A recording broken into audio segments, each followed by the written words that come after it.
Hello guys, मैं आपकी रात का हमारे यूट्यूब चैनल पर आप सभी का स्वागत है। और आप लोगों के लिए एक बहुत ही सुंदर सा एक चुटकुला गीत है, हंसी मजाक का गीत है, तो आप लोग सुनिए, आनंद लीजिए।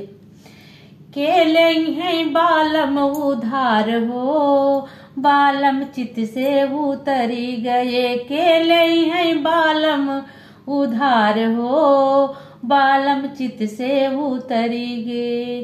चित से उतरी गए, मन से उतरी गए।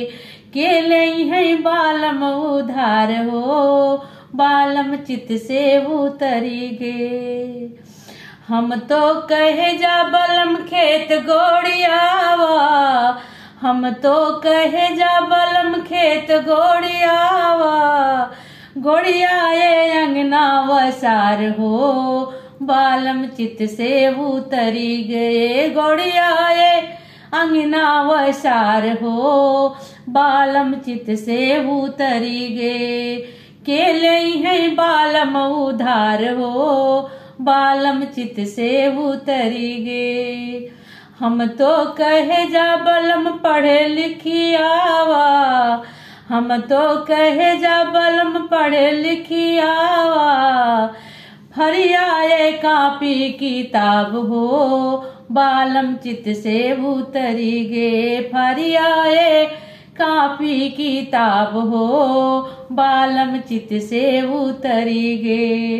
केले हैं बालम उधार हो, बालम चित से उतरी गे। हम तो कहे जा बलम खेत गोड़ियावा, हम तो कहे जा बलम खेत गोड़ियावा। गोड़ियाए अंगना वसार हो, बालम चित से उतरी गे। केले हैं बालम उधार हो, बालम चित से उतरी गे। हम तो कहे जा बलम खेल कूदियावा। फोरियाए आपन कपार हो, बालम चित से उतरी गे। फोरियाए आपन कपार हो, बालम चित से उतरी गे। चित से उतरी गए, मन से उतरी गे। चित से उतरी गए, मन से उतरी गे। केले हैं बालम उधार हो, बालम चित से उतरी गे।